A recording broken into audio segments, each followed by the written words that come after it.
کیا تراویح اور تہجد ایک ہی نماز ہیں؟ کیا رمضان میں تہجد کی نماز الگ سے پڑھی جاتی ہے اور تراویح ہی تہجد کے قائم مقام ہے؟ راجہ شکیل سعودی عرب سے۔ دیکھیے، حدیث میں رات کی نماز کو قیام اللیل کہا گیا ہے، قیام اللیل۔ اس میں رمضان میں جو ہم عشاء کی نماز کے بعد جماعت سے نماز پڑھتے ہیں، یہ بھی اس قیام اللیل میں داخل ہے، اور وطر کی نماز بھی اس قیام اللیل میں داخل ہے۔ رات کے آخری حصے میں جو ہم نوافل پڑھتے ہیں جس کو تہجد کہا جاتا ہے، وہ بھی قیام اللیل میں داخل ہے۔ تو قیام اللیل کا لفظ تو ہے کامن، تینوں قسم کی نمازوں کو شامل ہے۔ تو اس لیے محدثین نے باب قیام اللیل ہی باندھا ہے، کیونکہ قیام کا معنی نماز اور لیل کا معنی رات، تو رات کو جو بھی نماز پڑھی جائے گی وہ قیام اللیل کہلائے گی۔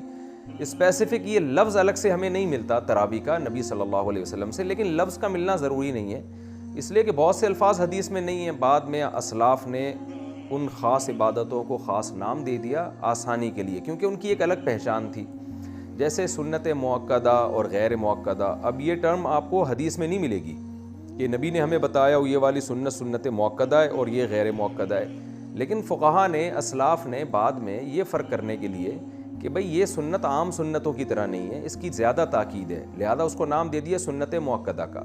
یہ سنت عام سنتوں کی طرح نہیں ہے، یہ سنت زیادہ تاکید نہیں ہے اس کی، اس کو نام دے دیا غیر موقدہ کا۔ تو یہ ٹرمز جو ہے نا، ان پر کوئی گورنمنٹ کی طرف سے بھی پابندی نہیں ہے اور اللہ کی طرف سے بھی پابندی نہیں ہے، آپ اپنی آسانی کے لیے کسی خاص عبادت کو کوئی خاص نام دے سکتے ہیں۔ تو اسلاف نے نام دیے ہیں یہ، اور واجب کی اصطلاح خاص طور پر فقہائے حنفیہ نے ایک واجب کی ٹرم نکالی کہ بھئی کچھ عبادتیں ایسی ہیں جو ضروری ہیں مگر فرض کی طرح ضروری نہیں ہے، تو ان کو واجب کہہ دیا، اور جو دلیل قطعی سے ثابت تھی اس کو فرض کہہ دیا۔ حالانکہ نبی صلی اللہ علیہ وسلم کی سیرت میں، آپ کی حدیث میں فرض واجب سنت کا فرق آپ کو نہیں ملے گا۔ بعض چیزیں لازمی ہوتی ہیں لیکن حدیث میں اس کو سنت کہا گیا ہوتا ہے، اور بعض چیزیں لازمی نہیں ہوتی، حدیث میں اس کو فرض کہا گیا ہوتا ہے، اس لیے کہ مقرر ہے، بس وہ اس معنی میں اس کو فرض کہا گیا ہے۔ تو جتنی بھی فقہ کی اور حدیث کی اصطلاحات ہیں تو سب بعد میں ہی وضع کی گئی ہیں۔ تو اسی طرح سے جو وہ نماز جو رات کو عشاء کی نماز کے فوراً بعد پڑھی جاتی ہے، جماعت کے ساتھ پڑھی جاتی ہے، چونکہ اس کے الگ سے احکام ہیں۔ وہ احکام کیا ہیں؟ یہ عام تہجد کی طرح نہیں ہے، اس کے الگ سے احکام ہیں۔ پہلی بات تو یہ کہ جو عام طور پہ تہجد پڑھی جاتی ہے وہ زیادہ افضل ہے رات کے آخری حصے میں، اور اس کا اصل ٹائم بھی رات کا آخری حصہ ہے، اور وہ عام طور پر نبی صلی اللہ علیہ وسلم 8 رکعتیں پڑھا کرتے تھے۔ وہ جماعت کے ساتھ نہیں ہوتی تھیں، وہ الگ سے ہوتی تھیں۔ کبھی 2-4 صحابی آپ کے ساتھ جماعت میں شریک ہو گئے تو ہو گئے، پراپر اعلان کر کے لوگوں کو مسجد میں اکٹھا نہیں کیا جاتا تھا، اور وہ رمضان میں بھی ہوتی تھی، غیر رمضان میں بھی ہوتی تھی۔ اس لیے اسلاف نے، یہ کوئی حنفی شافی کا مسئلہ نہیں ہے، ہمارے اسلاف نے اس نماز کو الگ سے تہجد کا نام یعنی دیا، اس کو تراویح کا نام نہیں دیا۔ اور یہ جو نماز تھی جس کے الگ احکام ہیں، جو صرف رمضان میں پڑھی جاتی ہے، عید کا چاند نظر آتے ہی آپ کے لیے اس کا پڑھنا ناجائز ہو جاتا ہے، عشاء کی نماز کے فوراً بعد پڑھی جاتی ہے، پراپر جماعت کرائی جاتی ہے، پبلک کو اکٹھا کیا جاتا ہے، ایک امام کے پیچھے پڑھتے ہیں، تو یہ چونکہ اس کے الگ احکام تھے اس لیے ہمارے اسلاف نے اس نماز کو تراویح کا نام دے دیا۔